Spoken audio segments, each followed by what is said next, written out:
don't know if anybody can hear me, anybody who happens to be in here.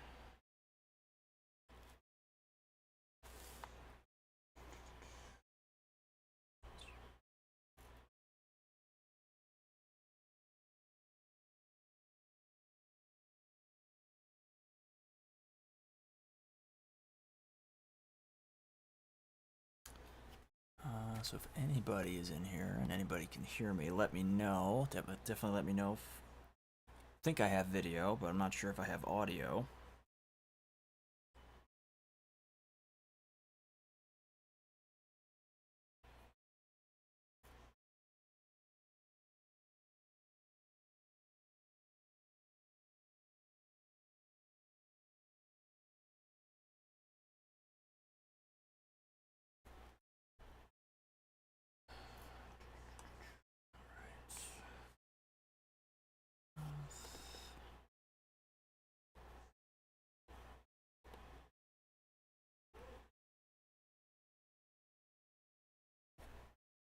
Alright, so anybody who happens to be watching, welcome to another live stream here for 9Nostalgia.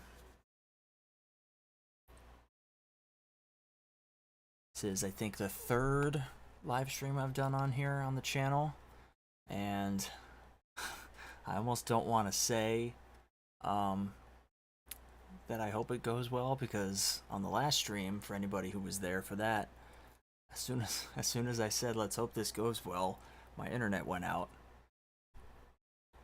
and I had to it took me like 5 minutes to figure out how to get the stream back up and running, but I think we're up and running as of now though.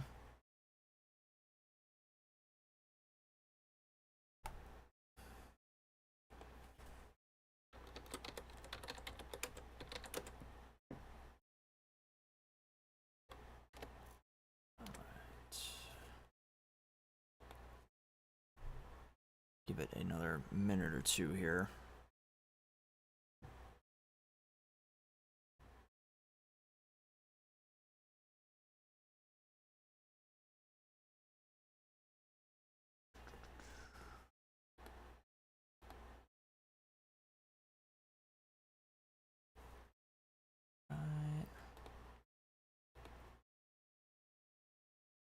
So if we're all good on video and audio,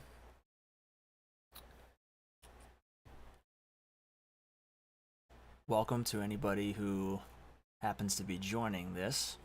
I really enjoyed and had a lot of fun with the last stream, so figured I'd give it another go here.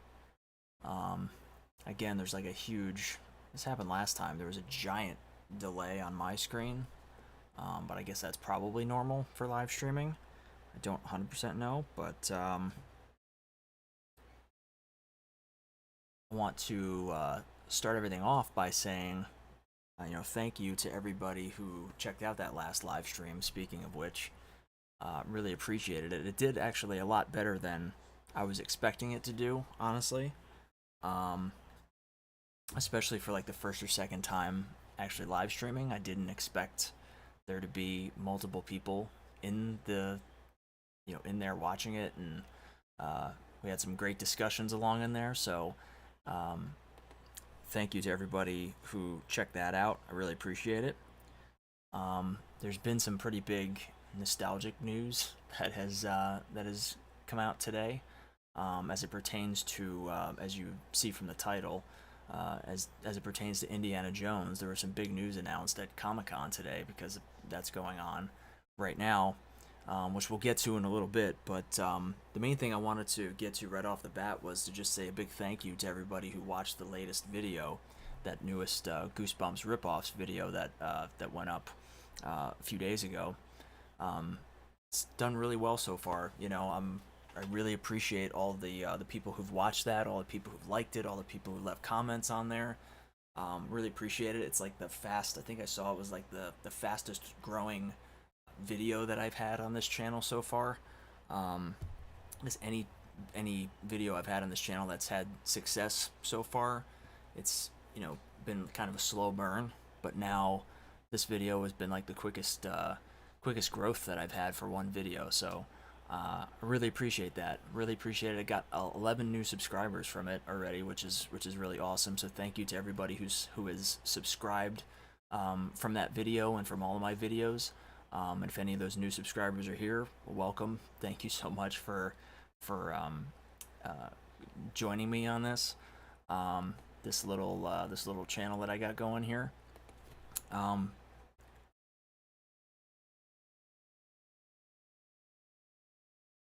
The other thing I wanted to talk about was I got a new collectible recently that that I was pretty excited about. I had ordered it back in April,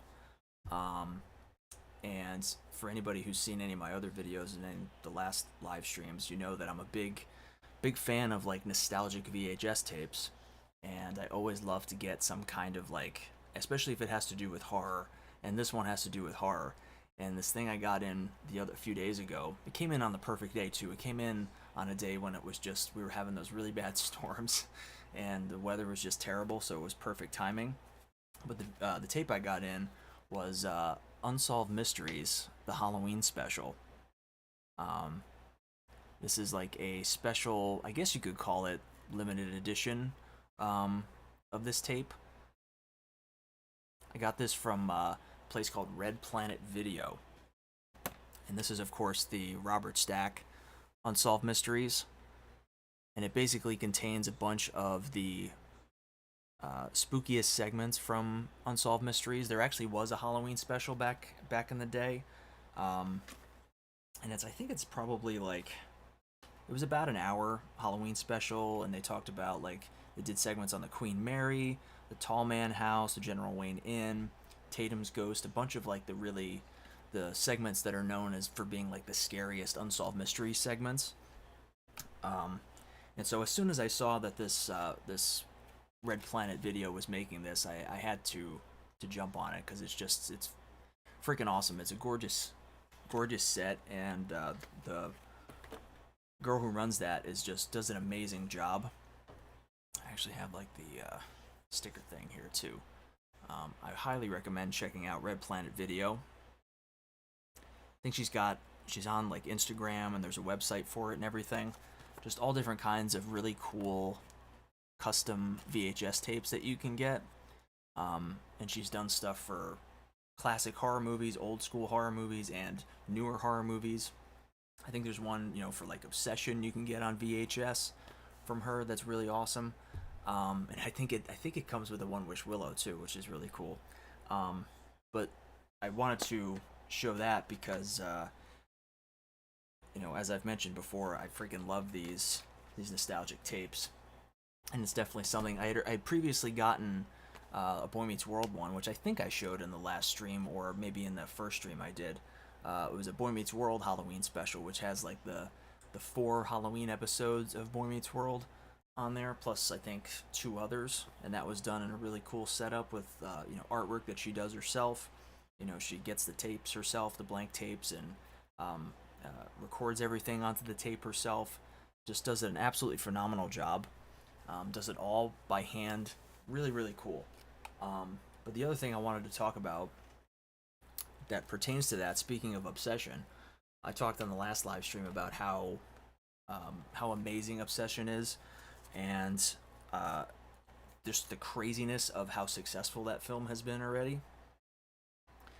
And I got it on Blu-ray because they put out the official Blu-ray. This is another one where they call it a collector's edition, but it's not really a collector's edition because it's the only Blu-ray. There's the Blu-ray and then there's the 4K. And so it seems like that's a new trend that's been going on now, where there's a lot of studios that when they put out a new Blu-ray, they're just right out of the gate calling it a collector's edition, even though it's pretty much the standard Blu-ray. In my opinion, if you can't get any other version, then that's it. It's not really a collector's edition. It's just it's the standard Blu-ray. But I got that in, which is crazy to think that the movie is still in theaters and it's already out on physical media, which is crazy. But pretty cool looking Blu-ray set here with the movie poster on it. which I'm really happy about. They don't often put the actual movie poster on the Blu-ray covers nowadays, which is one thing that has always driven me crazy. They always have a tendency to just like pick a random still frame from the movie and use that as the cover for the DVDs and the Blu-rays, and it's always driven me crazy, and I never understood why they did that, or why they do that now. But I'm glad that somebody finally had some common sense and just put the poster as the cover. Because just using a still frame from the movie kind of like it ruins the appeal of the physical media as a collectible. You know, if it's just like this ugly still frame. I've gone on rants about that before, but it's just something that's really annoying. But speaking of horror movie boom period news, I think like a week ago now they put out the official trailer for Robert Eggers' Werewulf, and I for one am like super excited for that, because as anybody that knows me, I mean I'm wearing the freaking Wolfman shirt right now. Um, Anybody who knows me knows that I'm a hardcore werewolf fan. I love the Wolfman. It's probably my favorite Universal Monsters film. It's my favorite Universal monster, and I'm really excited for this new movie. I've loved all of Robert Eggers' films so far. The Witch I really liked. The Lighthouse I thought was really good, and I'm really excited for this. You know, it's Aaron Taylor Johnson, Willem Dafoe. Yeah, so I'm really excited for it. The trailer looks pretty cool. You know, it's definitely got that kind of vibe of like that black and white. You know, the shrunken aspect ratio, which is cool. Um, so yeah, I'm really excited for that. Um, and then they also put out the trailer for the new Zach Krager's Resident Evil movie, which now that looks freaking amazing. I don't know if anybody has seen the trailer for that as of yet, but I'm really excited for that. I know a lot of people have made a lot out of the fact that it's not going to really be based on the game at all. And it's not the story has nothing really to do with the games. It just kind of takes place in the world of Resident Evil. But to me, that doesn't really matter as long as it's like as long as it's an interesting story, as long as it's atmospheric, and as long as there's a lot of like old school spooky tension. As long as there's that tension and suspense and plenty of, you know, zombie gore, I'm in. You know, and it already looks amazing. The trailer looks awesome. I love that it's a simple story. There's so many movies now that they just go so overboard and just have so many overly complicated, overly complicated movie ideas now, movie plots. Everything's got to have a million different things going on. But sometimes the old school way of doing things is the better way. And the old school way of doing things is to have a really simple, you know, bare bones plot that's just kind of to the point. It's a guy trying to deliver what seems to be this a heart or some kind of organ in this box to somebody. He doesn't even know who he's bringing it to, but he's one of these people who has to transport this an organ to, I guess, the person that it's being donated to, and he has to travel into Raccoon City in order to do it.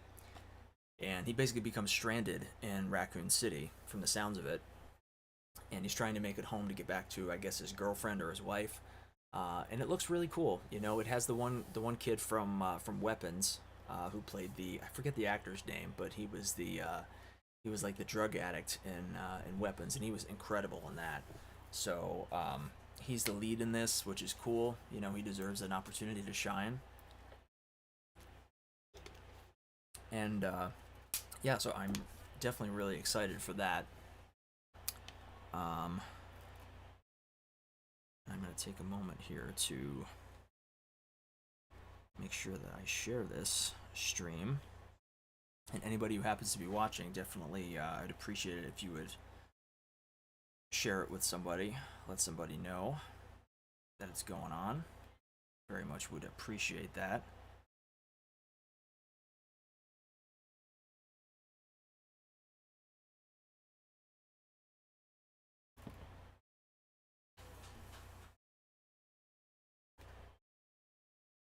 Hey, Growing with Got It. How you doing?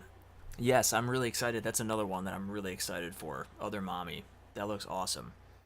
The That's based on a book, Incidents Around the House, that I've heard mixed things on. I've heard mixed things on the book, but I'm really excited. The movie looks good. Jessica Chastain as kind of like a demonic villain or whatever you want to call it, or like some type of ghostly villain.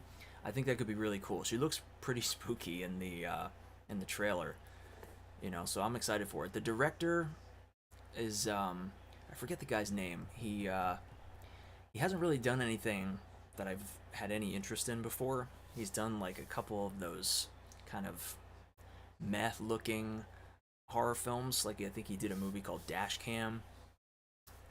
That I remember. I think I remember that looked really bad. Um, yeah, Coraline. Yeah, I've heard a lot of people saying comparing it to that, saying that it looks a lot like Coraline. I feel like there's been a few movies where that's kind of been sort of a sub, part of the plot where there's like this a mom who doesn't seem to be herself. I was talking to somebody the other day about there's another movie that I think is called Good Night Mommy, which is sort of I feel like has a similar kind of idea where this mom, I think she has plastic surgery, and when she comes home, her whole head is covered in bandages, and she acts completely different. Like her personality has just become super abusive, and the kids become convinced that it's not their real mom. And so, all kinds of craziness happens. I haven't seen the movie, but I've heard that it's apparently crazy. Um, but yeah, I'm definitely excited for Other Mommy. Um, that's the thing. There's so many great horror films that are coming out. Like it's getting to the point where it's gonna be really hard to keep up with all of the stuff coming out now. I already feel like it's impossible to keep up with. There's just so much stuff that it's almost like you blink and you miss it and it's out of theaters already because they're trying to force everything, get it into theaters for as short a time as possible, and then get it onto streaming as quickly as possible. I'm an old school person. I would rather see stuff in theaters personally, but like Werewolf, I absolutely plan to see in theaters. That's definitely a theater movie. Um, Same thing with Resident Evil. I definitely think that's a theater movie, especially considering how great I thought Weapons was. Um, I don't know what you guys thought of Weapons if you saw that, but to me that was one of the best horror films I've seen in a long time, in my opinion, because I felt like it had a little bit of everything. It had the scares, it had drama, it had emotion to it, it had comedy, and the comedy wasn't like super cringe like a lot of movies end up being. A lot of horror movies, they try to force in comedy and it just doesn't work most of the time. Another thing I'm iffy on right now is the Carrie remake. Now I'm a hardcore Stephen King fan, and I'm also a hardcore Mike Flanagan fan.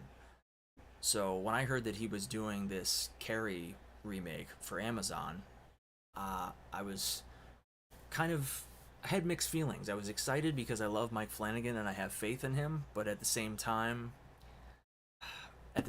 do we really need another Carrie adaptation? And then at the same time, does it need to be like a streaming series that's like modernized? I almost feel like if you're gonna do a remake, it sounds counterintuitive, I guess, but I almost feel like if you're gonna do another Carrie remake, you might as well have it set in the '70s and sort of make it like a throwback and give it sort of like an old school feel.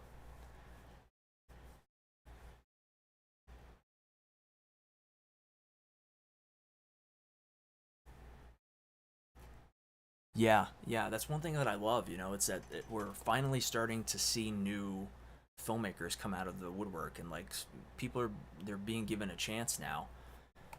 And that's really all that it took was that's what we've been waiting on for so many years is a studio, just one studio is all it took to give one person a chance, and then when that movie becomes a giant success, then that inspires another studio to be willing to take a chance on another director, and then if that one's a success, then another studio does it, and then before you know it, you have this whole big crop of up and coming filmmakers now who are like crazy young, like it's pretty amazing.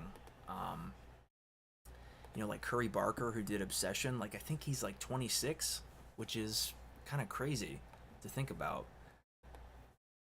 He's done stuff before Obsession, of course, but that's another movie I'm looking forward to. Is his next movie, which I think is called Anything But Ghosts, which is supposed to be like it's a movie with Cooper Tomlinson, who played the friend in Obsession, and I believe Curry Barker is also playing the other lead with him, with Cooper Tomlinson, and they're two ghost hunters who are basically con artist ghost hunters who basically try to rip people off, I guess, and then they end up stumbling upon a real life uh, entity of some sort, and so it's sort of like a horror comedy. Apparently, I'm excited for it. I think they filmed it already, and I think it's supposed to come out next year.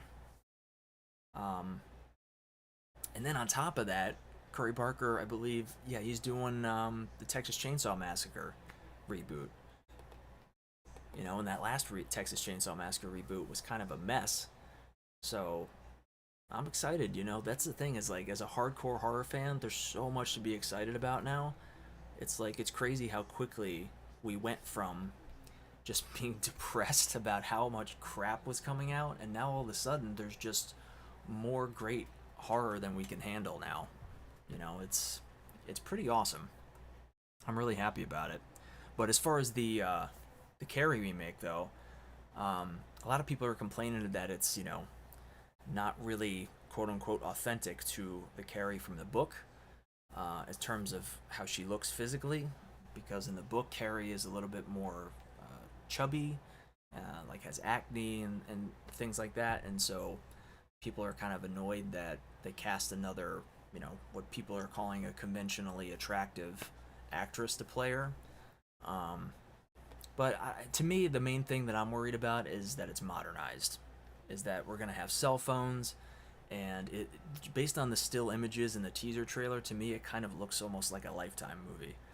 I'm a little concerned about it at this point, even though I love Mike Flanagan. I'm still trying to have hope. I still have hope um, that he's gonna make something really amazing, because everything I've seen of his so far has been incredible. Um,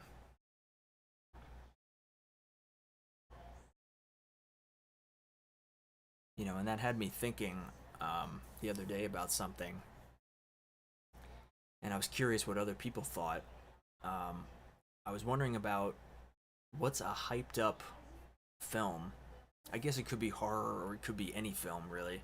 A hyped up movie that was like just nothing but praise, nothing but hype, just everybody, it was just super highly anticipated, and then you saw it and it completely let you down, or it was just super underwhelming, or it was just a complete pile of crap. I'm curious as to how many movies other people, uh, how many people would agree with some of the movies that I felt were like that. Um,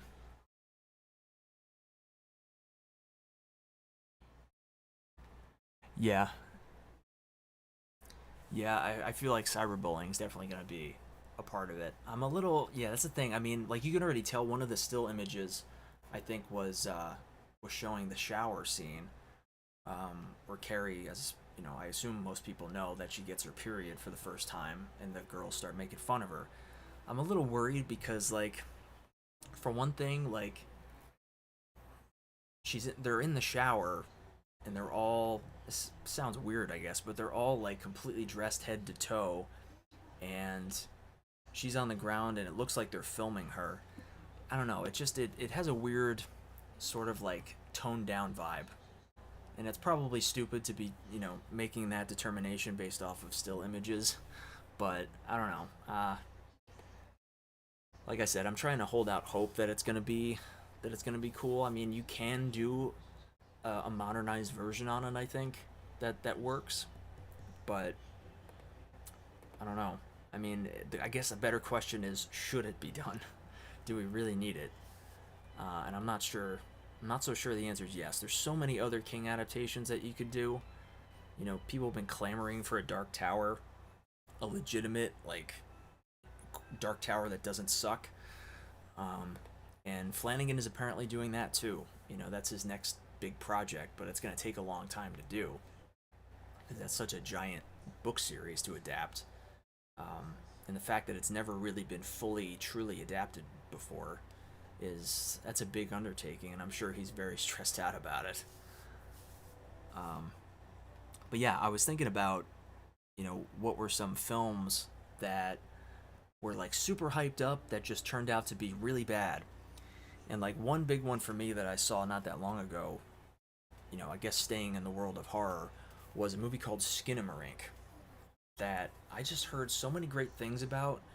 People were praising it. I would always see the poster or the thumbnail on Prime Video, and the thumbnail looked cool. I watched the trailer and I thought the trailer looked amazing. It looked really spooky. It looked very old school. And then I watched it, and there are very few times where I've watched a movie where I have like wanted to put my fist through the screen because I was so frustrated watching it. And Skinamarink was one of those movies for me. It was one of those movies I kept looking at the time and like the buffer thing, just like wanting desperately for it to be over, like 45 minutes in, because there's just something about it that just I feel like it just mostly doesn't work. It feels like a short film that was just completely stretched to the nth degree when it didn't need to be. It feels like it could have been a 20-minute, 30-minute, 45-minute short film, and it would have had the exact same effect. It would have gotten the message across. It really didn't need to be like an hour 45, 2 hours, or whatever the hell it was, because it just absolutely drags, and it's basically an experimental film. It's like an art house film, and there's creepy moments in it.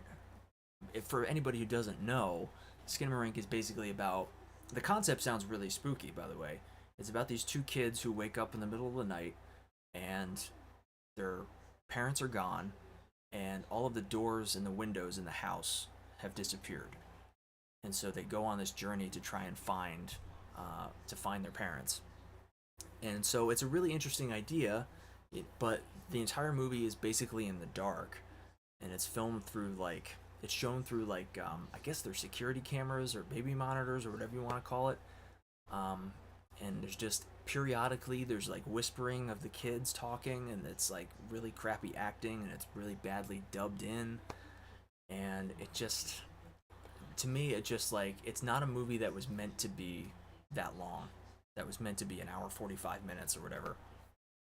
So that movie was a giant disappointment to me, and I don't understand what the hype was for that, and why people, I guess if you wanted something that was like ridiculously artsy fartsy and just like, completely against the grain, then more power to you. But yeah, to me, that was one that was like really let me down. Another one that I could think of would definitely be, even though I liked it, it really kind of turns into a mess by the end, and that is The Substance. And I know that movie got so much praise. I think it was nominated for Best Picture, from what I remember. I think it was nominated for Best Picture, but that was one that, like, it was really good for the majority of it, for probably like 85-90% of it, and then by the time it got to the end, it just turns into like a mess of like what the hell is going on. And by the time she's like, it's like this weird CGI, her face is like a weird CGI puddle in the ground at this like Hollywood premiere or whatever the hell's going on. It's like, what is this movie trying to be now? And even up to a certain point when it's like going Evil Dead levels with the gore, I was still on board. I was excited for that because I wanted it to go all out. By the time it gets to that scene in the theater, no spoilers, by the time it gets to the scene towards the end, I'm ready for it to be a bloodbath. But then from there, it just becomes so insane, and like, it just feels like it just totally goes off the rails and doesn't have a clue what it wants to be. So as much as I liked the majority of it, the acting was amazing. Demi Moore is freaking incredible. It's probably the best performance of her career. She absolutely deserved all the praise. That's the thing, the actors deserved all the praise. The filmmaking was incredible. It's just a matter of like that ending, the last, I guess, 10 minutes were just so off the rails. And I love B movie horror. I love Reanimator. I love the stuff. I love crazy off the wall, wacky gore fests. But there has to be some semblance of like sense and logic. As much logic as one of those types of horror movies could have. And this movie just like, it doesn't even have the logic of the most wacky, horror film I've ever seen. So it just that really hurt it for me by the end of it. Um,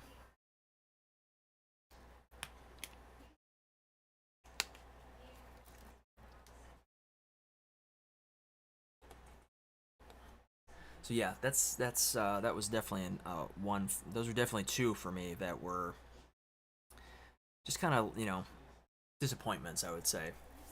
Um, but since I mentioned it earlier, the main thing, one of the main things I wanted to talk about on this was the news that dropped today about the news that dropped from Comic Con. Hang on one second. Let me see if I can. Yes, here we go. Here.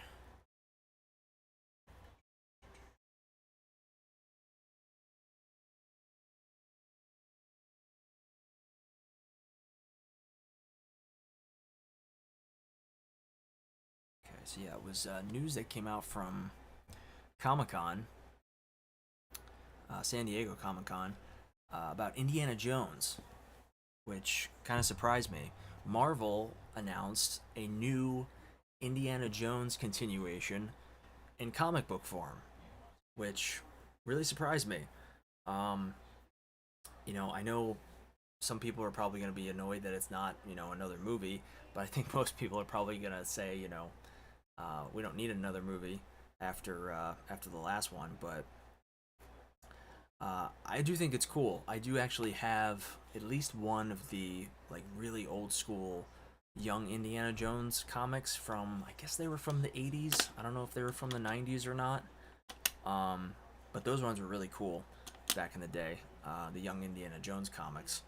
But they announced today, Marvel announced Indiana Jones and the Sword of Pandemonium as a limited new series, limited new comic book series. And from Marvel's website, it says Indiana Jones and the Sword of Pandemonium ushers in a bold new era of Indiana Jones storytelling. It's a 5-issue series by acclaimed creators Jason Aaron and Aaron Cutter. And this was part of the Lucasfilm publishing panel at Comic Con. They announced a bunch of stuff, but they announced that this Indiana Jones Sword of Pandemonium comic series is going to debut this December. Yeah, so the description of it sounds really interesting. It says, in the wake of Indiana Jones and the Raiders of the Lost Ark, Indy's most notorious villains, including the impossible return of an archenemy, seek a terrifying new source of power to recoup their loss, one that's fallen into the hands of his former companion, Marion Ravenwood. Now, Indiana Jones has to race to the far corners of the globe in search of a biblical weapon, embarking on an epic quest that will put both his archaeology skills and skepticism of the supernatural to the ultimate test. And they showed they put out the covers. I didn't have a chance, unfortunately, because I saw this too late. I didn't have a chance to set this up for the stream, but I will try to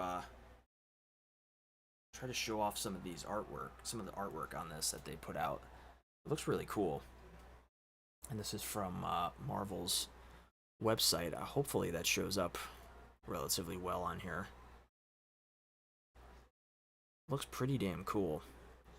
I'm assuming this is issue 1. Let's see.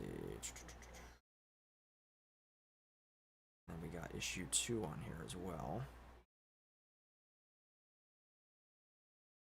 And then we have issue 2 on here.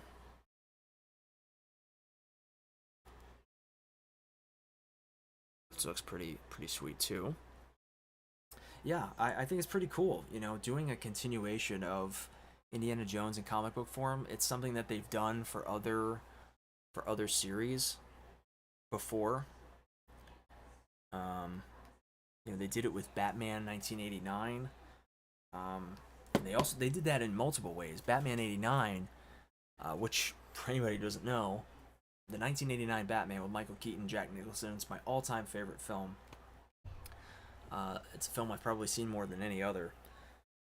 But they did a continuation of the story from that, and they did a comic book series called Batman '89, which was basically a comic book series that took place, I think, in between. I think it was in between Batman '89 and Batman Returns, and it was basically the core plot for that. I believe I haven't read it at this point, but I think the core plot for that was revolving around Two Face, Harvey Dent becoming Two Face, but it was definitely Billy D. Williams Two Face. That's the way he's depicted in this comic series, and it's basically all of the characters in that Batman '89 series are depicted as they were in the Tim Burton films. So I'm really excited for this new Indiana Jones thing. It's really cool. I never expected them to do something like that, especially Marvel. But it does make me glad that they see that as something that is, a franchise that is still viable enough to do a continuation. And I hope people buy it, and I hope that it's proven to be successful.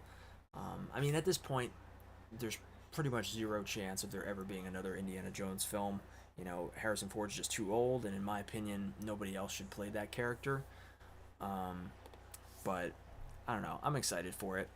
I think it's gonna be pretty cool. Pretty cool.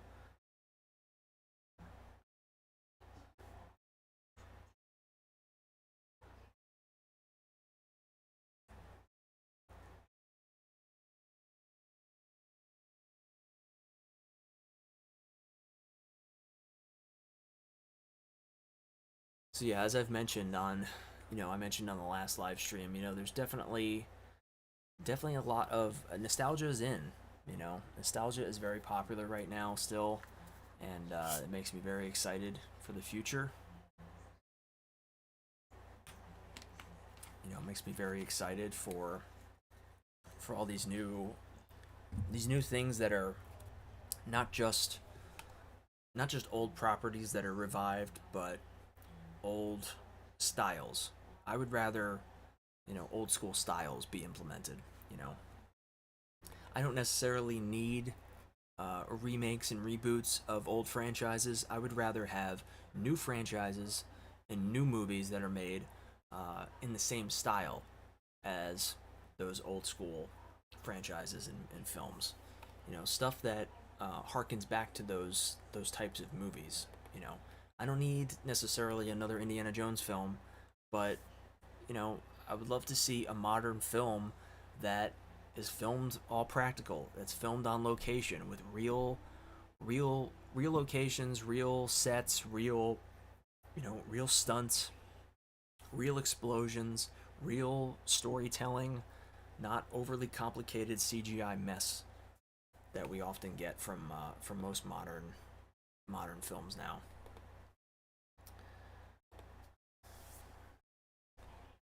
Um, so yeah, it's gonna be a quick, not gonna be anywhere near as long of a live stream tonight as the last time. Um, may end up going for probably an hour tonight. Uh, yeah, very much appreciate anybody and everybody who's checked out the stream so far, and I appreciate the conversation in the chat.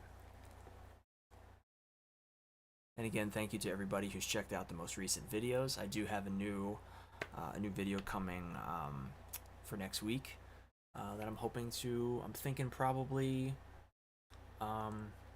probably Wednesday. I don't have an exact date ironclad as of yet, but I think I'm shooting for Wednesday. Um, yeah, I think I'm shooting for Wednesday at this point. And it does involve a something that's very near and dear to my heart, a nostalgic film that nobody really ever seems to talk about. Um, and you know, because I looked into it, and it was another one of those things, sort of like the Goosebumps ripoffs, where I'm kind of surprised nobody's really covered it on much on YouTube. I mean, there's been like maybe like one or two things, including a podcast where one of the actors from this film was on there talking about his experience filming it. Um, More than likely, you'd probably never guess what film it is. But it's one of my favorite summer films. That's very nostalgic for me. I hadn't seen it in many years before I watched it again to make the video for it, and yeah, I was surprised how well it held up. You know, it's cheesy as all hell, but I'm excited to to get that video done.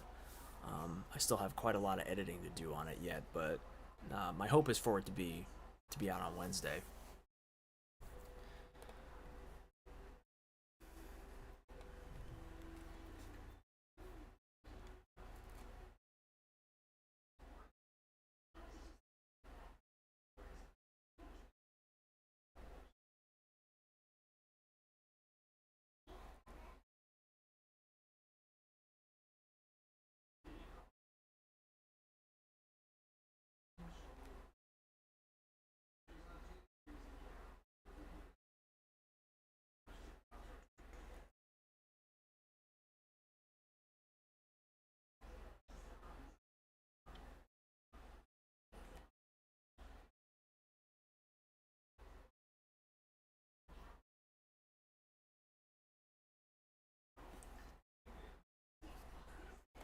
Sorry, I'm just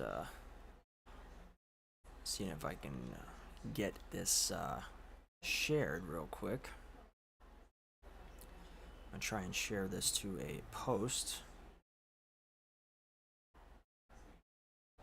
If I can get YouTube to cooperate for once.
All right.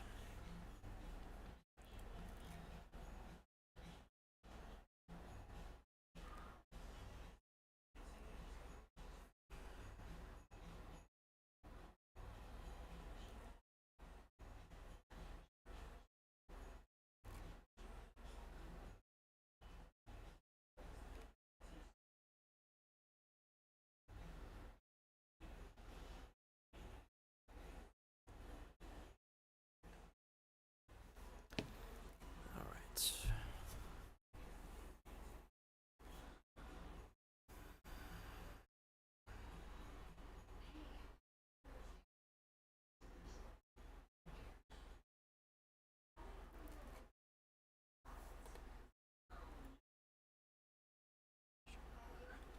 So I think I will.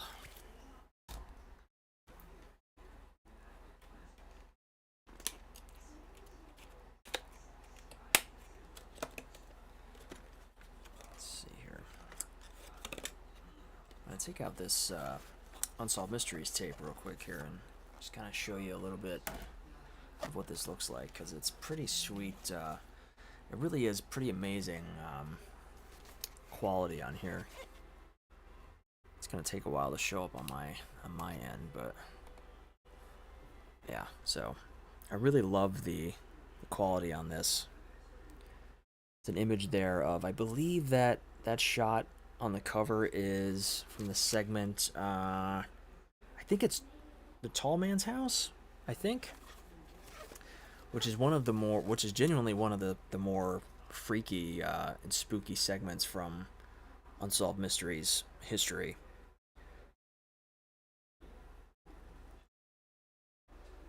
I always get that one mixed up with Tatum's Ghost. I'm pretty sure Tall Man's House is the one. It's actually pictured down here with the bunk beds right on there.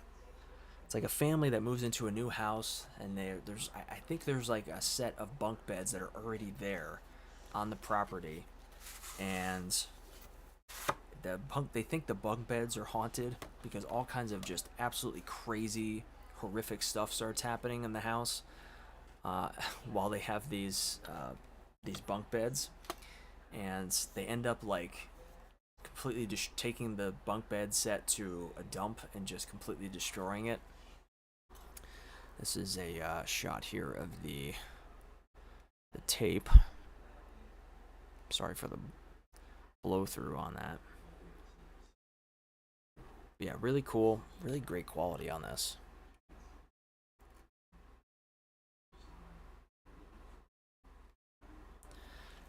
So yeah, if you're interested in like super high quality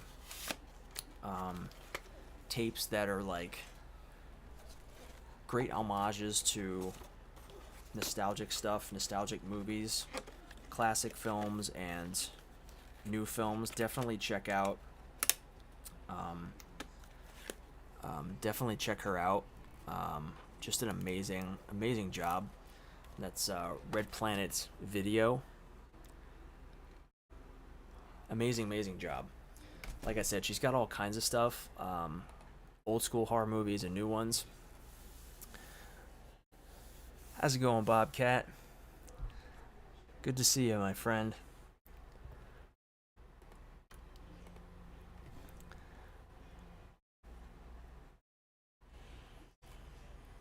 How are you, my friend? How you doing? Hopefully your week's been going well. Just been doing a little chatting here. So far, so good. Internet didn't go down on this stream so far, which is nice. I don't know if you were. I can't remember if you were there for that part last time. The right at the beginning, like I think like 2 minutes in, as I was saying, I hope this stream goes better than immediately went out. Yeah, I hear you, man. Well, I appreciate it. I really appreciate it, buddy. Hopefully the work shift goes by quick. Yeah, it was kind of funny. It was a learning experience though, because I like the whole internet went down, stream died, and I had no clue how to get it back up and running. But thankfully, it was once I got my internet going, it was actually YouTube actually did the rest of the work and got the stream going. And then once the stream went to the on demand or whatever you want to call it, like YouTube just like cuts that dead portion out for you, so it just jumps right from where it stopped to the next to where it started up again. So that's pretty cool and good to know for the future if there's any shit that goes wrong. But so far I've been talking about some of the latest horror news. That's been pretty interesting. I mentioned about that new werewolf movie, Werewulf, I guess you could call it, with Robert Eggers. I'm really excited for that. The trailer looks awesome for that, which I think we talked a little bit about. The Resident Evil trailer, I don't know if you saw that. The Zach Cregger Resident Evil movie looks amazing. Uh, yeah, Werewolf. Um, I'm really excited for that Resident Evil movie. Um, a lot of people have been, not a lot of people, but some people have been upset that it's not really adapting any of the games and it's not adapting a storyline from the games. It just kind of takes place in the world of Resident Evil, which I'm totally fine with. Um,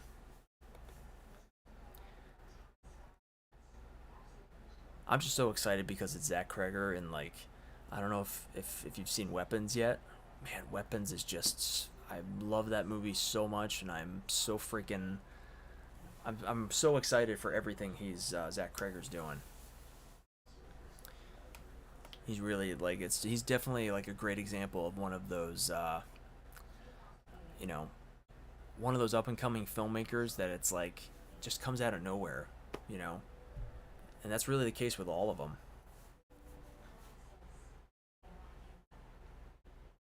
Yeah, I need to go back and rewatch that Silent Hill movie. I remember I honestly think the only time I watched it was, and I feel like my answers always come back to this. I feel like the last time I watched it was when it first came out on DVD. I think I rented it from Blockbuster.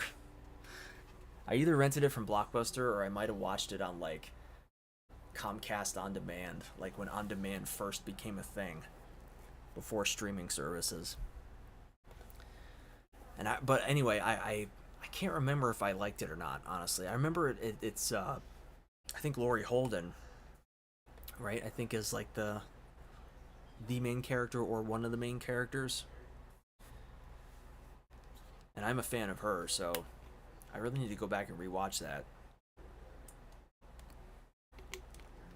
I feel like I remember the sequels didn't get a lot of. Not, I feel like not a lot of people like the sequels, but oh my god, and I totally forgot. Isn't Sean Bean in that too? I think he's the father, right? The little girl goes missing in the town. I totally forgot Sean Bean was in that.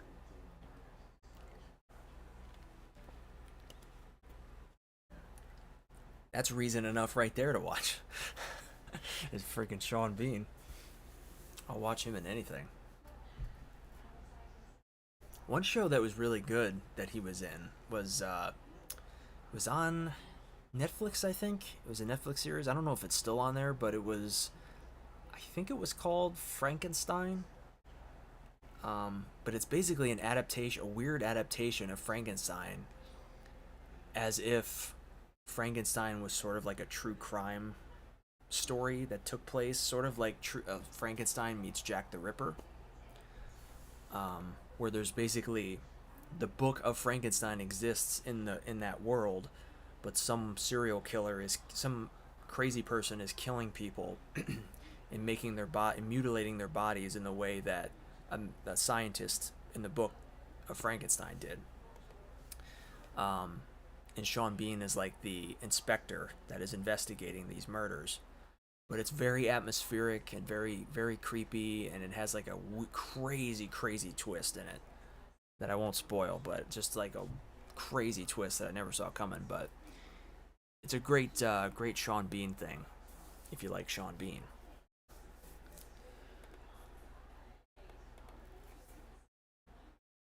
Um,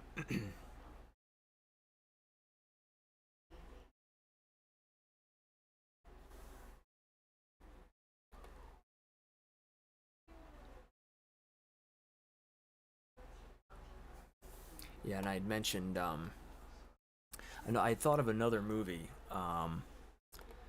that I was talking before about like what were some hyped up movies that didn't live up to the hype, like movies that were just like widely praised that just once you saw it, it was like what the hell were people thinking?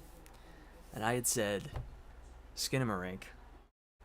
That movie, like that was one of those movies, sort of like Bobcat. You'll know this reference.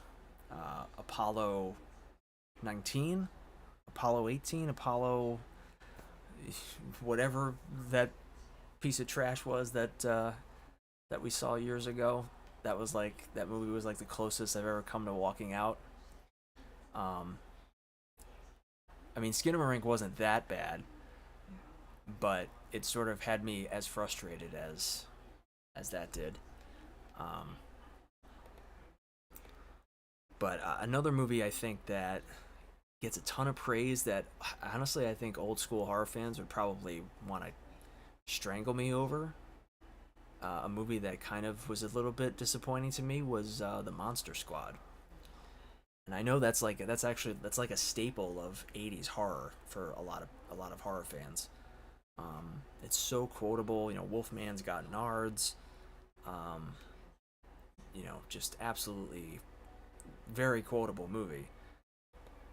And I'd always heard so many great things about it over the years. It's such a throwback to the Universal monsters. Um, but then I watched it for the first time, and it was good, but it was like kind of just okay. It didn't like blow me away or anything, which is kind of disappointing. So it's definitely not one that I you know, was let down by enough to say that I disliked it, but it just was, you know, just didn't quite live up to the hype for me.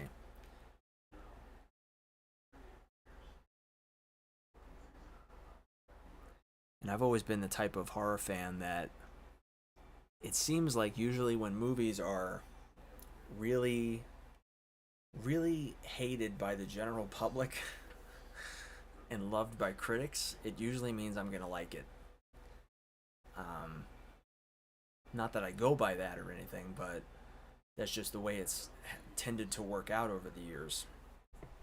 Like Paranormal Activity, the original Paranormal Activity, I've absolutely adored when it first came out. Um, I absolutely adored that when it first came out, and then um, I just lost my train of thought. Damn. um, um, yeah, It'll come to me. Completely lost my train of thought there. Just jumped right out of my brain. That's always been one of the things that I. It's one of my biggest live streaming fears. Is when I have a thought that I want to put out and then it just leaves.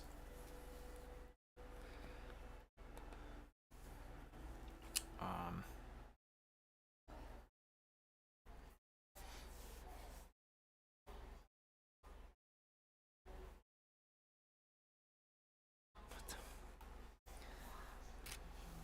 that's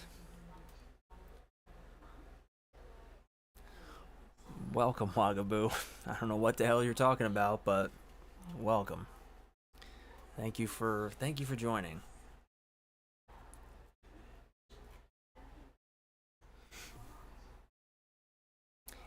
Yeah, I actually didn't see Disclosure Day. I really wanted to.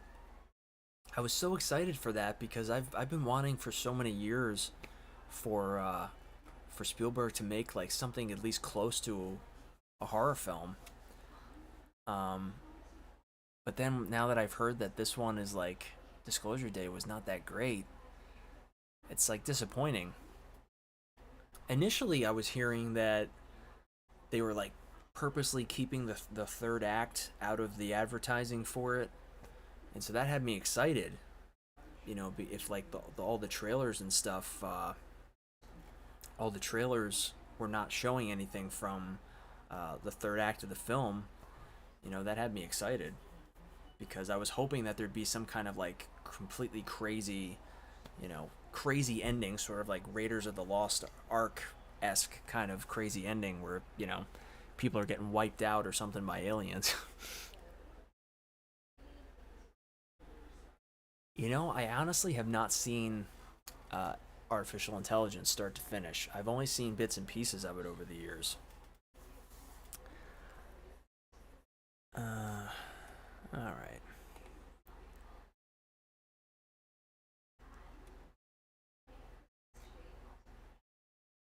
Congratulations.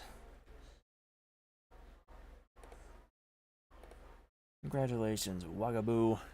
You're the first person I've ever had to time out. I want no spam. But yeah, I think what's his name? Haley Joel Osment, right? I think that was. I have like vague memories of it. I've seen bits and pieces of it. I remember it was like super dramatic, super emotional movie from the bits and pieces I've seen. Oh yeah, Jude Law.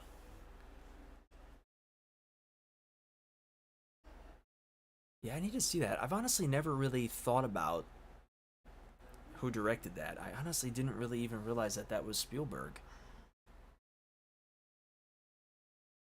I wonder if that makes me wonder if John Williams. I wonder if John Williams did the music for that. It seems like a movie, a type of movie that he would probably do an amazing score for. Yeah, I'm gonna have to definitely put that on my list to check out soon.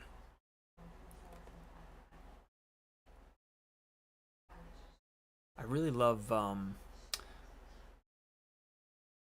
mean, the thing about Disclosure Day was, it's he sort of did something along those lines with Close Encounters. Oh, it was John Williams. Okay, that's even more reason to watch it. That's another thing that I was really. That's another reason I was really excited for Disclosure Day was hearing that John Williams did the score. I mean, the guy's like, I don't know if he's reached 100 yet, but he's at least 99, and he really does not have that many movies left in him. I can't imagine. I hope he does, but yeah, yeah, I definitely got to check out artificial intelligence. I would imagine it's probably very timely, given the how much in the in the social discussion artificial intelligence is now. It's probably more in the the in the mainstream than ever.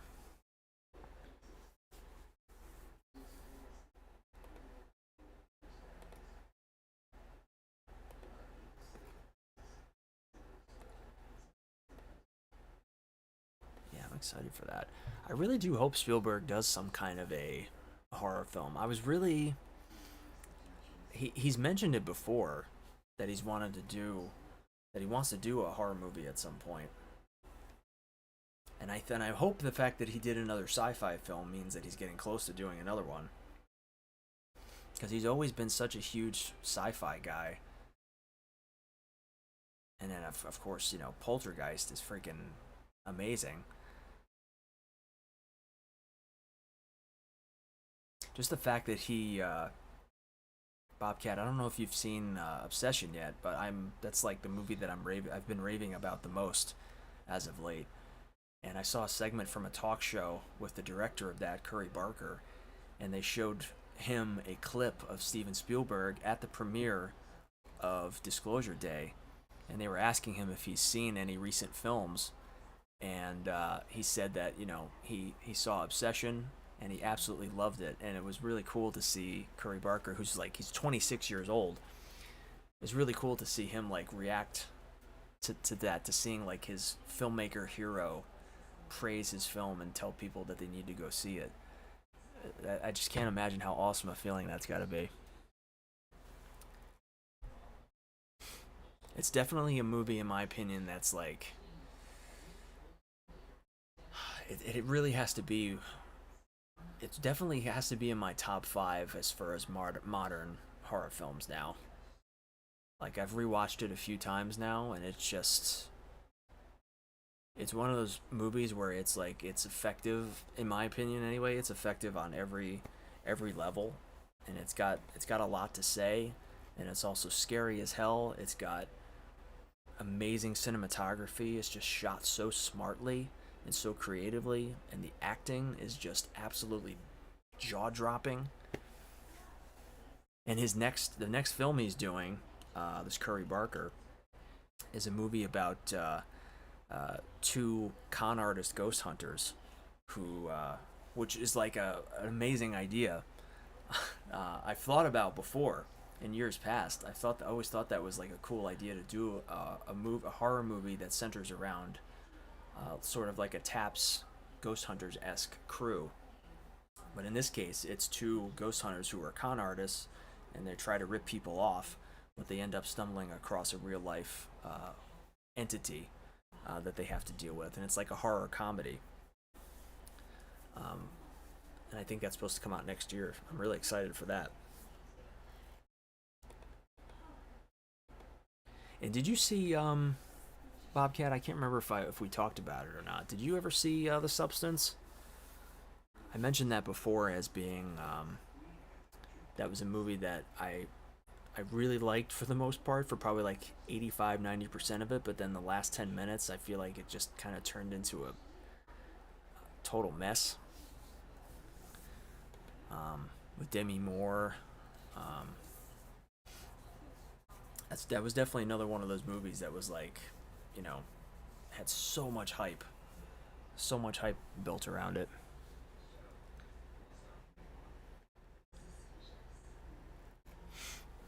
Okay. Yeah, Substance got a huge amount of buzz. I think it was I don't remember if it was nominated for Best Picture. I know Demi Moore was nominated for Best Actress at the Oscars, and she kind of deserves it because like the performances are incredible in it. It's basically about an experimental weight loss drug, or not? Is it really a weight loss drug? No, it's not a weight loss drug. It's a experimental de-aging drug that supposedly will make you look and feel younger. But it's it's very Kubrick-esque. It is like it really feels like kind of a weird Clockwork Orange kind of thing, slash Shining. Um,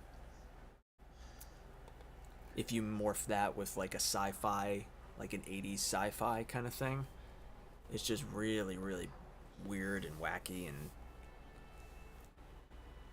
yeah, that's the thing. It's like it's got so much great stuff in it, but there's aspects of it that I won't spoil anything, but there's aspects of it where it gets like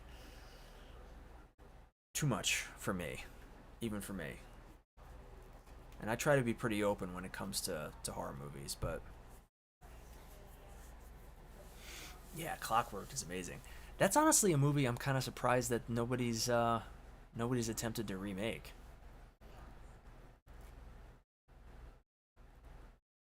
Considering the history of it and how notorious that movie was back when it first came out, I'm kind of surprised nobody's ever attempted to remake it. I wonder if there's something where that's like the rights to it are like, you know, held on to very tightly by whoever owns the rights.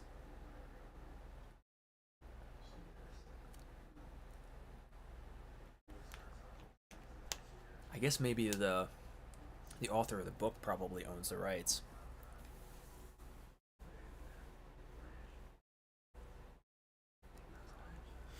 Yeah, that's definitely a movie that has like some of the most fascinating music of any movie I've ever seen.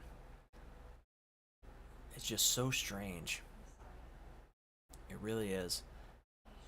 And it's one of those movies where once you watch it and you hear the music in it, the weird music in it, you'll see like dozens of other movies that came after it that it feels like they're following the lead of Clockwork Orange with the style of music and just the weird offbeat, you know, sort of synthy atmosphere kind of thing. Oh wow, I didn't know that.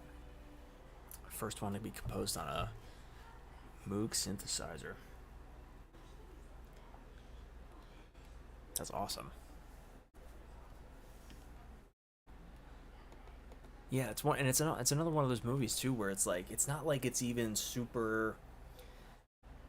It's not like super ridiculously complex music either. It's like it's simple and it gets under your skin and it's like it makes you uncomfortable, which is it does exactly what a score for a movie should do. It should echo the feeling that the movies that what's happening on screen is trying to convey.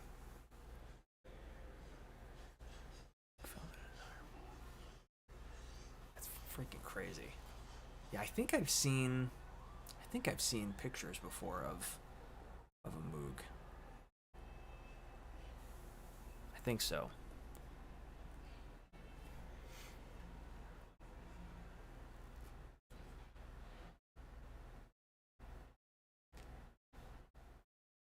I assume there's probably images on Google of it.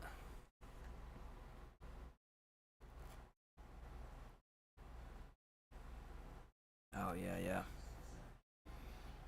God, it's crazy. It almost looks like if you saw a picture of what the first ever computer looked like. It's pretty insane.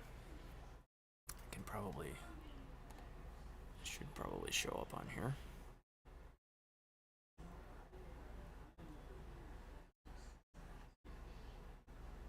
Pretty crazy.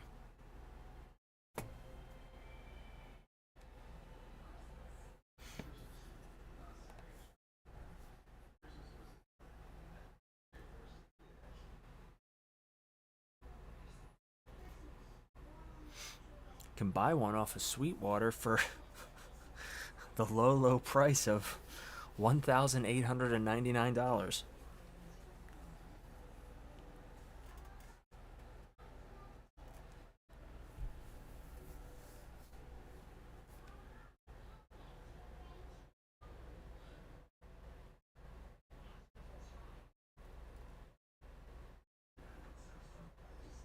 Yeah, yeah.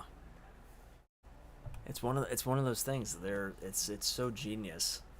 It really is. It's like they're you know ruining it for him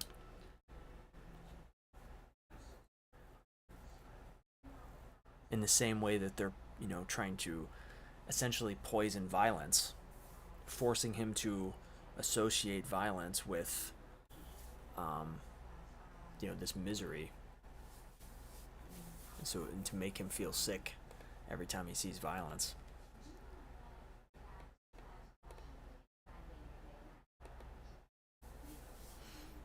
Yeah, it really does make me wonder. I wonder why it's never been remade, and I can't really even think of any films that have like attempted to even rip it off.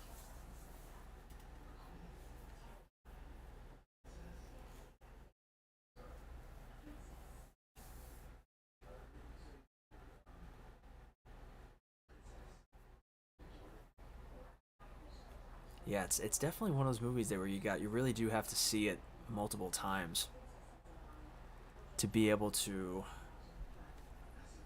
really, at least in my opinion, you have to see it multiple times to really get it to sink in and like for it to really make sense. The first time I saw it, it's one of those movies. First time I saw it, I was by the end I was like, what the hell, what am I watching? But then the more I see it, the more it makes sense, and the more I love it. It's just so unconventional, but it's not supposed to be conventional.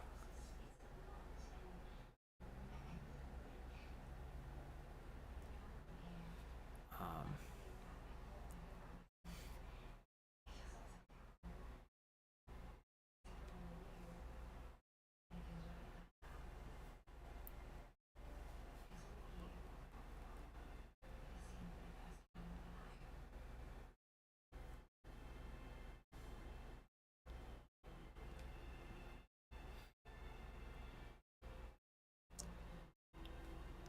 yeah, I'm gonna see who, if I can look up who owns the rights to that.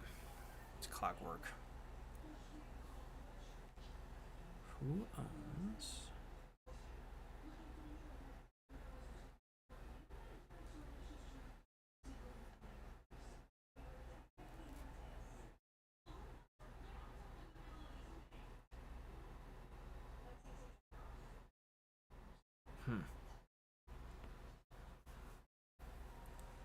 I guess that makes sense. So it sounds like it's owned by multiple people. It's like split, which is probably why there's never been a remake. You'd probably have to acquire the rights from all of those different places. The literary estate, plus Warner Brothers, plus I think Kubrick owns part of it, at least the film.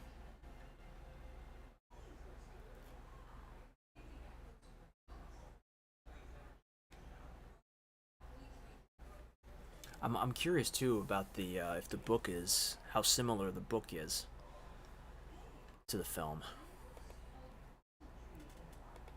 It's one I've always wanted to check out and read.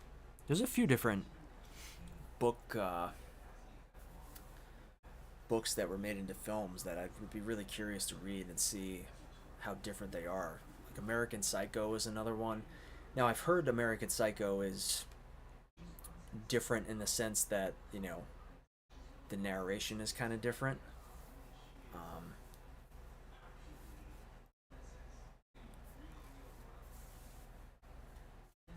but I'm curious how much additional stuff is in the American Psycho novel versus the film. Same thing with Clockwork Orange. I'm curious how many liberties Kubrick took.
But yeah,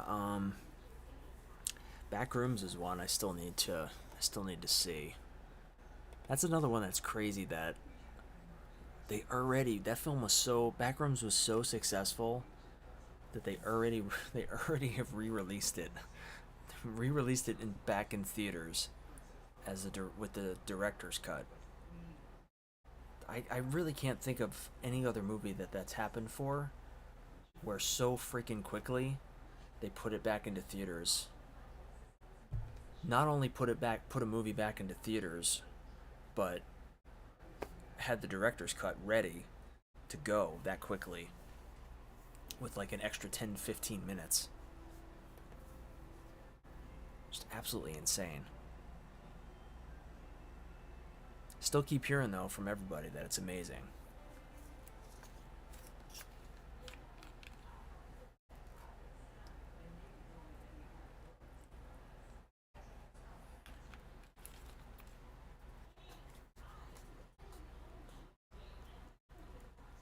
Yeah. Yeah, it was definitely very viral. I was talking to somebody the other day about how I feel like there's going to be so many copycats coming out of the woodwork now because so many people don't seem to realize that Kane Parsons, no offense to him, so many people don't realize that he did not create the concept of um, liminal spaces, and the creepy, the back rooms concept is not really is something that's been around for years now. Maybe probably like 20 years now. There have been so many videos over the years with that style of content using, I forget what the name of the program is that he used to make those videos, but it's one of those things where even though he kind of pioneered it and kind of made it his own and had the most success with it, it'll be interesting to see how many different movies try to replicate the exact same idea, because it almost seems like the concept of backrooms is up for grabs.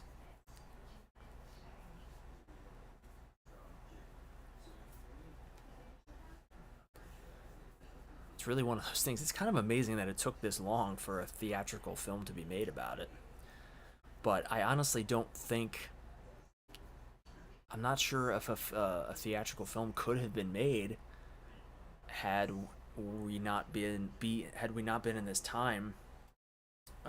Were we not in this time right now of young up and coming filmmakers being given a chance?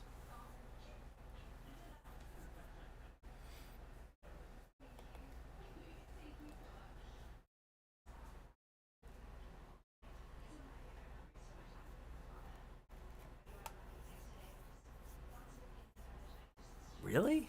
Severance is based on the back rooms? Isn't that show about the? I haven't seen Severance, but I've heard it's amazing. Isn't Severance about the family? Which doesn't explain a lot, but or am I thinking of something different? Severance.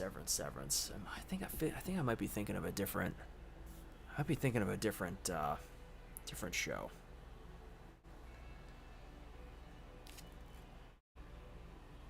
Oh no, okay, I know Severance now. I just looked it up. Yeah, Adam Scott. I had heard. Yes, I've heard amazing things about Severance. I need to watch that. Oh, okay. Yeah, I actually. Funny thing is, I actually first heard about uh, Severance from seeing Stephen King tweet about it when it first came out. I remember him tweeting about it and like raving about it, and I loved it. And I love Adam Scott, so I love the fact that he's had so much success in the last several years.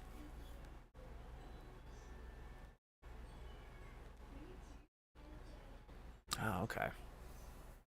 Yeah, I gotta check that out. Uh is that Apple TV? I think.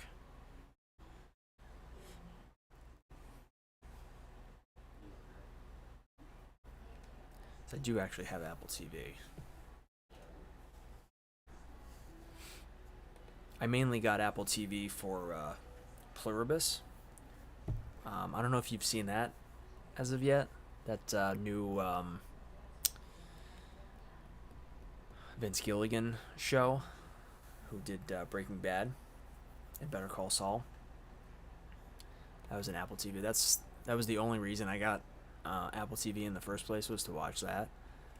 And it's really good. It's very sci-fi.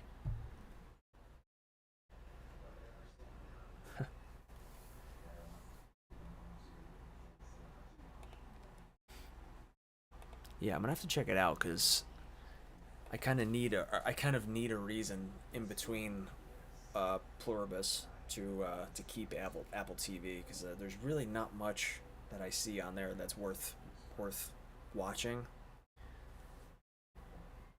And my plan was kind of to get Apple TV just to be able to binge the first season of Pluribus and then cancel Apple TV and wait for it to come Pluribus to come back. But they're taking their sweet time making season two of Pluribus, though. So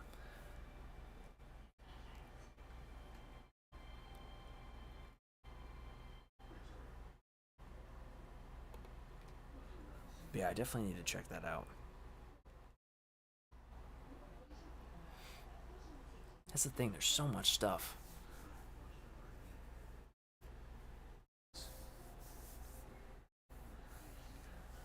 Okay, yeah, I'm gonna have to. I'm definitely gonna have to check it out. Adam Scott has got a new horror movie coming out. I don't know if it came out already or not. Like I think it did. Hokum. I don't know if you've seen the previews for that. I heard it was great. I heard it was really good. I didn't really have high expectations. I still haven't seen it yet, but apparently it's fantastic. He's like I think he's a writer, Adam Scott, in that, and he travels to Ireland to, I think it's a place to collect the stuff from the estate, I think, of his parents who've died, and the building is like haunted by some like folklore, some ghost of like Irish folklore, I think, or there's some curse that's going on, some kind of witch from folklore. Uh, the movie looks bizarre, but I heard it was really good. It's the thing. There's so much good stuff now. There's so much great horror. It's so hard to keep up with. I'm assuming Severance is like horror, or sci-fi, or maybe like a thriller.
Clayface is another one I'm excited for too. Um, Even though it's the based on the Batman villain, uh, they're going for straight up full blown horror for it, and it's like straight up full blown horror and practical effects. I saw the teaser trailer. I didn't see. They just put out the full trailer, I think, yesterday. It looks absolutely insane.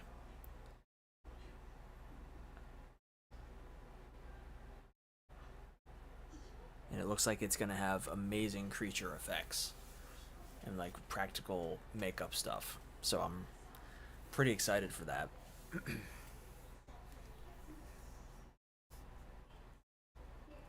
That's sort of, I feel like that sort of goes along with that trend of studios taking chances, not just on new ideas, but taking chances on doing different spins on things. Because even though Clayface is a DC thing, and it's um, you know, part of the Batman universe, despite that, they're not afraid to take a chance and have movie, this standalone movie, be full blown brutal horror, which is really cool. It sort of reminds me of kind of like how they took a chance with Joker, with Joaquin Phoenix, which was absolutely incredible. The sequel was absolute crap, but the that first Joker film was amazing.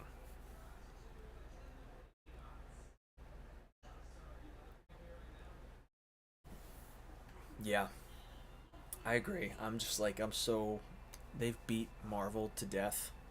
Like superheroes in general, they've just beat it to death so much. I've had enough. in my opinion, they're like, I'm interested in like certain things, like a Batman movie. I'll always be interested in. Um, Spider-Man to a degree, I'm interested in, but anything else outside of that, not really. Not really. Don't really have that much interest. Punisher, only because it's John Bernthal. Like that Netflix Punisher series is absolutely in freaking incredible. It is a must watch if you enjoy like just incredible stunt work that is just unbelievably brutal violence. It goes along with Daredevil, which was absolutely amazing, and they're both connected to each other. Yeah, he really does. I really want to see. I don't know if you have interest in it. The Odyssey, at Christopher Nolan. I've heard it's freaking amazing. John Bernthal's in that. Uh, I've heard it's amazing, and Christopher Nolan is like, he's one of those like filmmakers that's just gonna be remembered for probably forever. He just continues to try and push the envelope and do new things. And I'm pretty sure I saw that it's the first film in history to be completely filmed on IMAX cameras. First film ever, which is crazy.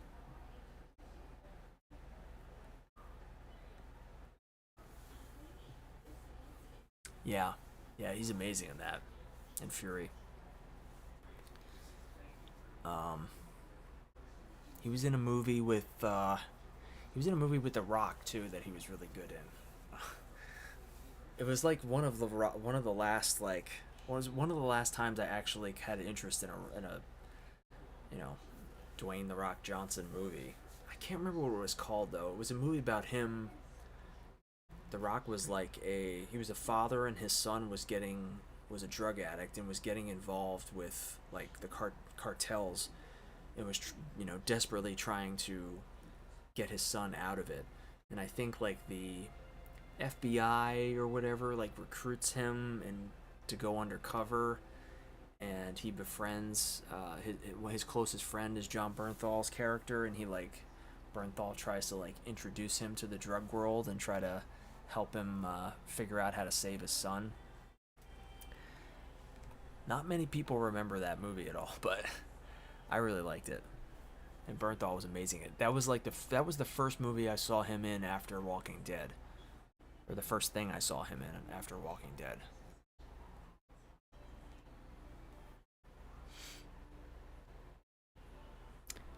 Yeah, that podcast is amazing. Real Ones. That's really good. He was actually I don't know if you watch Hot Ones at all. He was just on newest episode of that with him and Tom Holland together doing Hot Ones. It's hilarious, absolutely hysterical. But yeah, he's had some amazing episodes of that podcast. He seems like such a down to earth guy.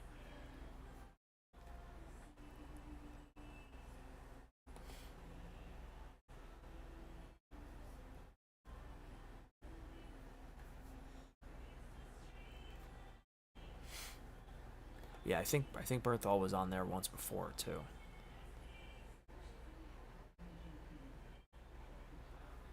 Paul Dano, was he on Hot Ones? I don't remember him being on Hot Ones.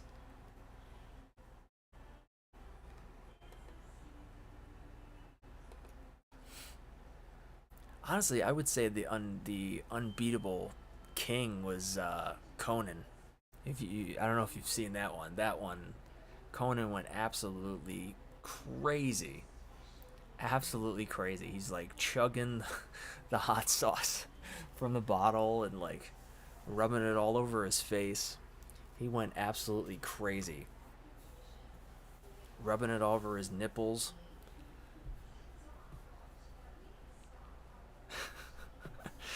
It was, oh man, so funny. But I have to watch Paul Dano. I really don't remember him being on there.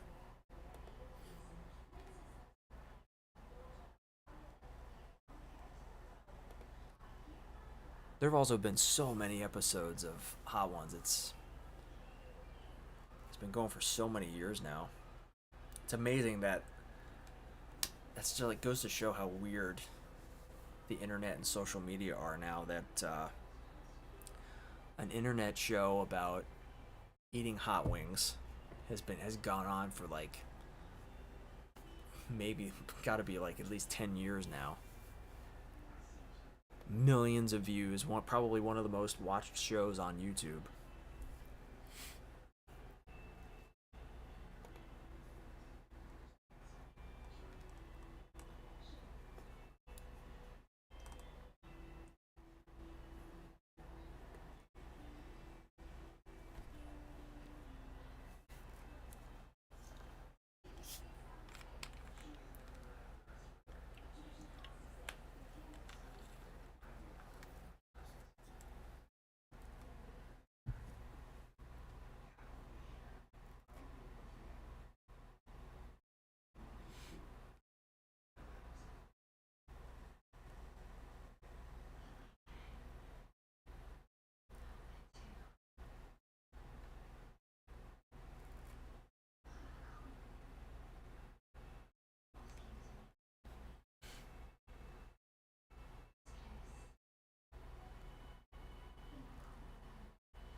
Oh yeah, I love Mythical Kitchen. I actually started Great minds think alike. I actually probably a month ago started diving into Mythical Kitchen, and specifically Last Meals. Last Meals is amazing.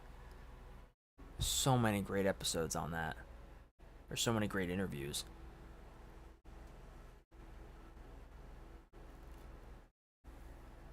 Yeah, I've loved all of them. I think the most recent Last Meals episode I saw was Corey Taylor was on there. I don't think I've seen any of the other shows on that channel. Another one that's really good. It's sort of like another weird interview show. Is I forget what it's called. Damn it. Uh, oh man, it's gonna drive me nuts. Uh, where he interviews people in caskets. I can't remember the name of it. Uh,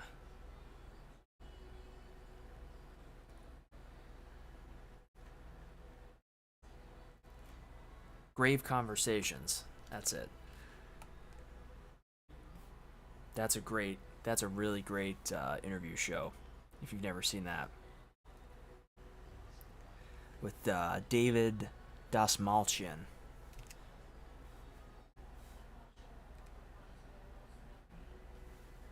It's literally just he like Dave Dasmalchian lays in one casket, the person being interviewed lays in another casket, and they basically talk about life, death, and what they think about death, and like what the what their hopes and their fears are. Some of them are pretty emotional at times. Um,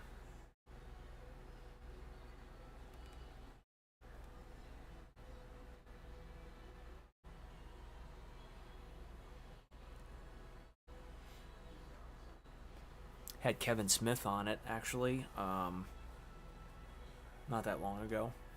That was a really good interview. Neil deGrasse Tyson he had on there, which was a great one.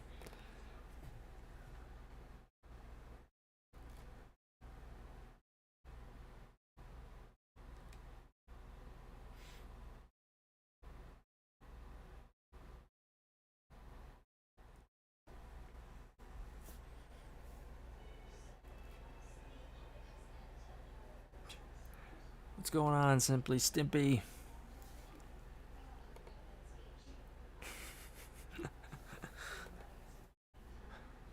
Yeah, I definitely gotta check out Severance.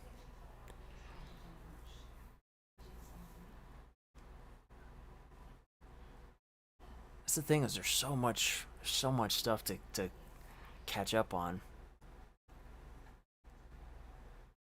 It's crazy how quickly we went from just nothing but shite, and now there's too much good stuff. They need to stop. We need to get some put out some more crap for a little a little while so I can catch up on all the good stuff.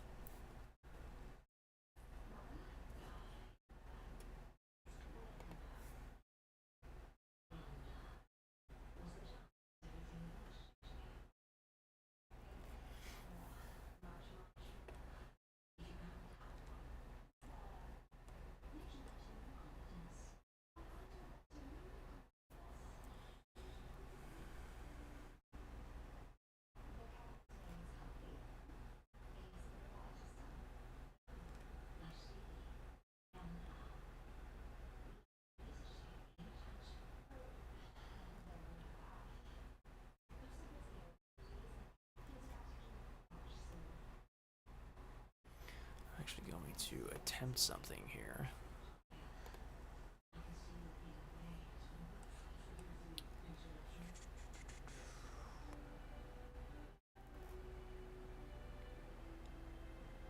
Don't know if it's possible or not.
So I'm probably gonna wrap this up in a few.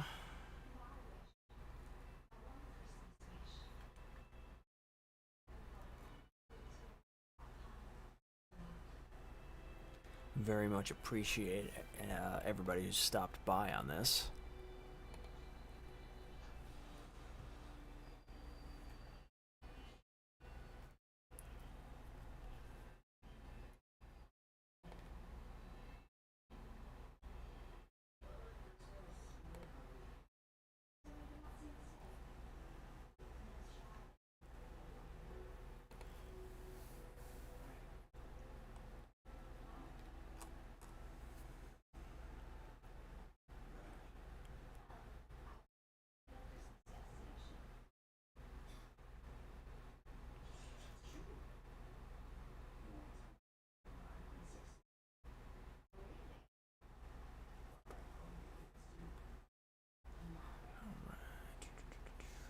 I think in the future I'm gonna try and figure out how to get the chat on the screen, like on the actual stream screen on here. I remember I saw a way to do it not that long ago, but don't see it anymore though. No, my luck, if I attempt it, it will kill the stream.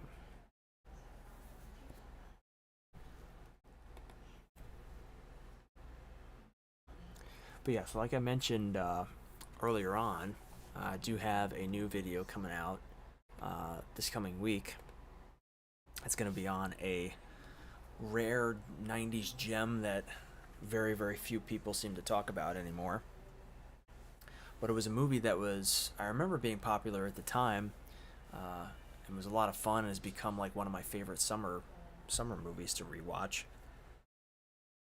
And it has, speaking of all this horror talk, the movie that I'm doing a video on has one of the most iconic horror actors ever in it. And it was like a very, very rare uh, family kid movie, you know, showing for him. It's like one of the only times I can remember that this particular actor was in a kids movie, uh, a made-for-TV kids movie, but it's a very weird made-for-TV kids movie that I have never seen anybody cover it on YouTube. As of this moment, nobody seems to have covered it, so I wanted to give it some love. And yeah, I'm excited for that. I'm hoping that'll be coming probably like Wednesday.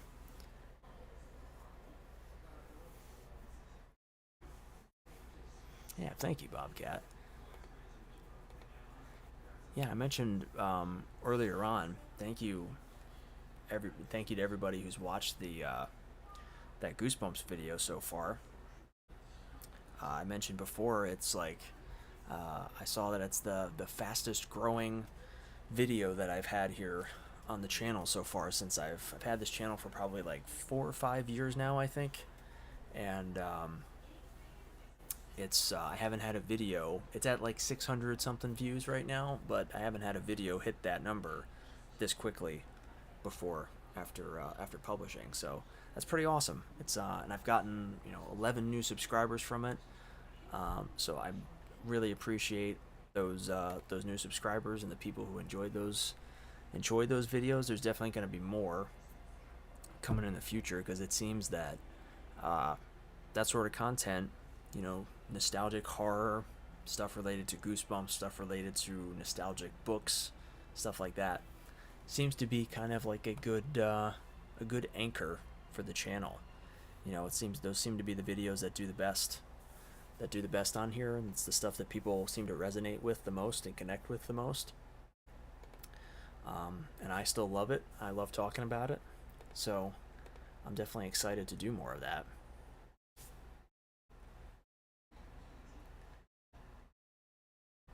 And there's so many Goosebumps ripoffs out there that there's probably never going to be an end to the list. There's no end to the possibilities, as Chip Douglas would say in The Cable Guy.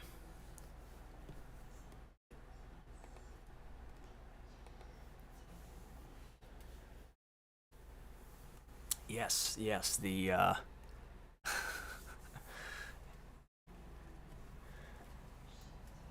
Speaking of the Blair Witch thing, I do definitely want to do a video for that. I kind of want that to be my Halloween. I mean, I always do a bunch of videos for Halloween, but I really want to do a video on that on the limited edition supercut of Blair Witch, and I kind of wanted to do like some special stuff for it. I actually kind of wanted to do some, like, you know, not to give all the details away, but I kind of wanted to do some stuff of like filming, you know, in the woods and doing something kind of like a little bit different for that video. Yeah, how to eat a dead leaf in the forest is right.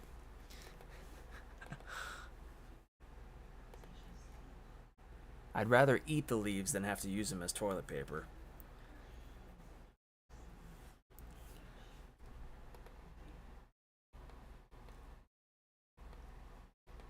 That would be a good. That'd be a good video. How to survive in the woods with nothing. How to survive in the woods with nothing but a copy of the Blair Witch Project supercut.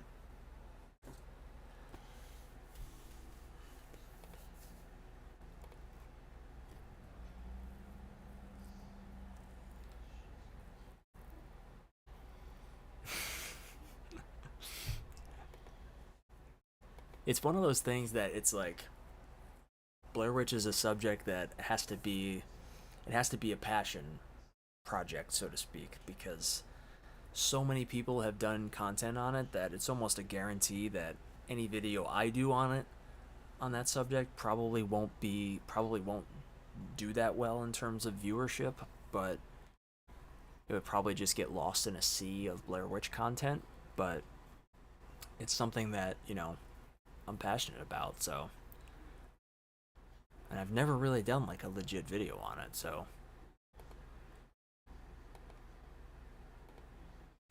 Especially with all this news of the new movie coming out, it's probably perfect timing to start talking about it again. You're lost, you're scared.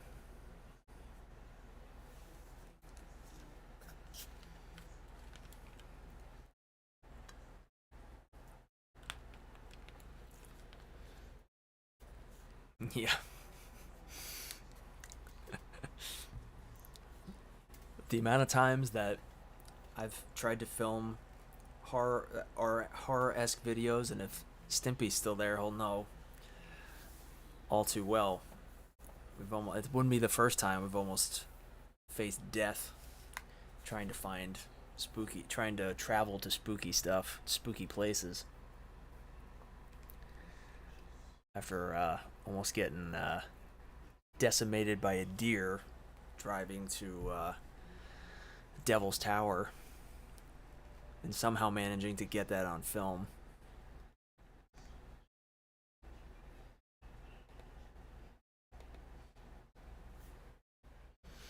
Yes, lest we forget the bridge to nowhere. I never made a video on that, but it's quite.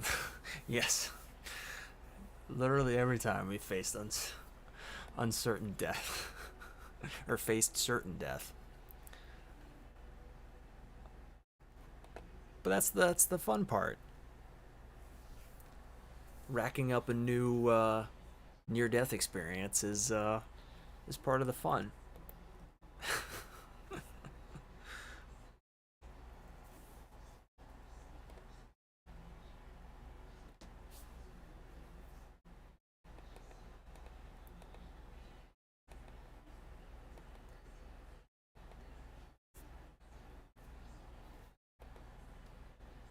It's one of the reasons why it's always good to have the cameras rolling at all times, because you never know when some crazy shit's gonna come out of nowhere, run out into the middle of the road.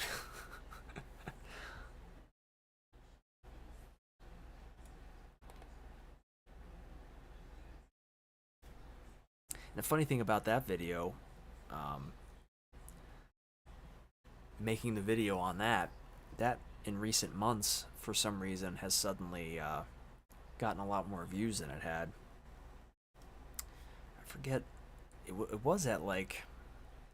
It was pretty. Or no, I guess. Never mind. No, it's still pretty low.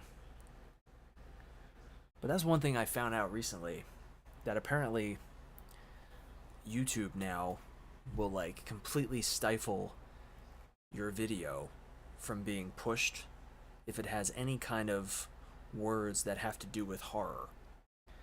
And I didn't know this. And I found this out recently because I've been doing a lot of shorts, YouTube shorts lately. And most of the shorts have been doing really well. They've been getting,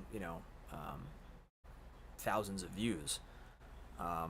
Except for like two. And one of them, except for like two, and two of them were both horror related.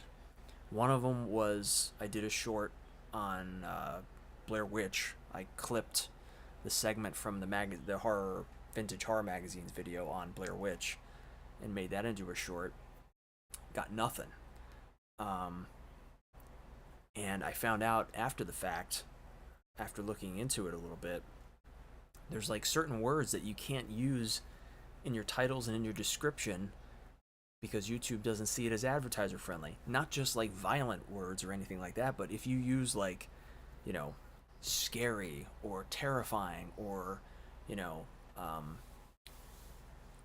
certain words that YouTube might think they won't want kids to see it, they won't push the video if it has those particular keywords in there, which is crazy.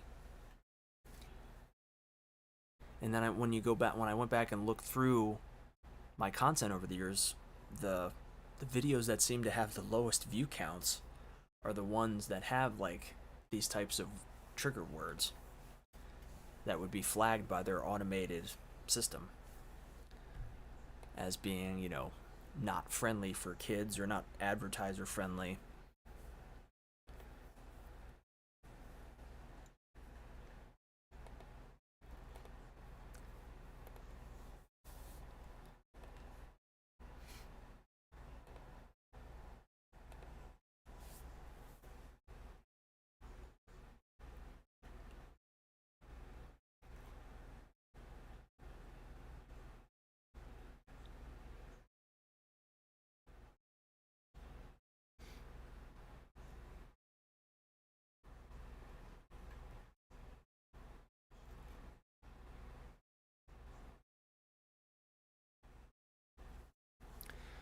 But yeah, in addition to the thanks to everybody for checking out the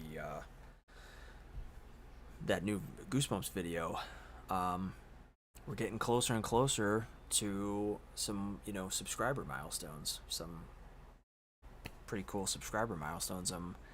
As of today, 20 away from 1.5k, which is awesome. Just 20 subscribers away from that 1,500, which is awesome.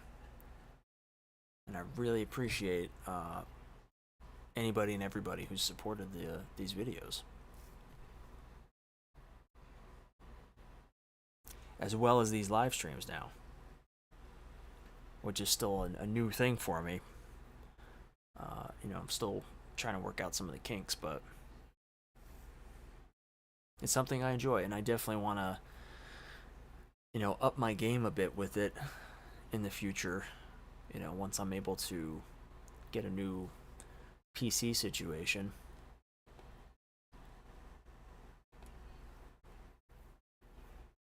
I'd like to be able to start doing some more stuff with other people when it comes to streaming.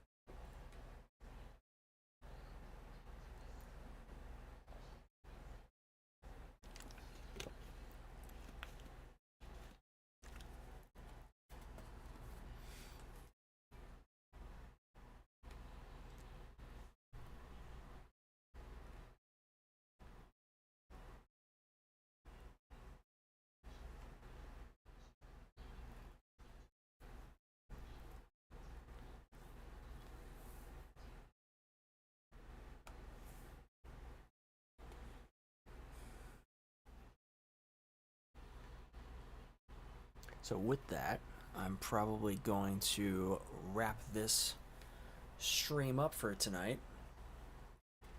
Thank you again to everybody who has joined along for this. Not quite as long as last time. That was, that 3 hour. 3 hours pretty much like ravaged my throat from having to talk nonstop for that long. But as was the case with last time, I really appreciate everybody who's dropped by. Appreciated the great conversation. That's the best part of these things is being able to interact with people and talk about the things that we love. Because that's what this channel is all about. I want this channel to be a place where the best days of our lives come back to stay. They're not going anywhere on this channel. So yeah, I'm not sure when exactly the next live stream will be. I've been thinking about doing it as like an every other week kind of thing. It really depends. And at some point there may be like, some kind of shorter ones that I pop on for.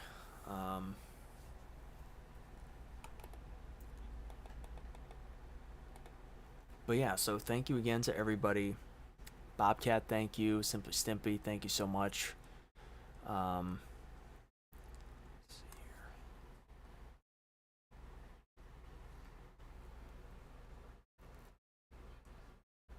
here. Growing with God, thank you so much for for stopping by.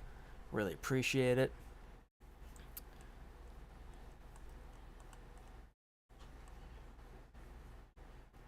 Alright, so yeah, I hope everybody has a really good rest of your night and a good rest of your week. Anybody that's working, I hope everybody's work goes smoothly and is stress-free. I know how important that is.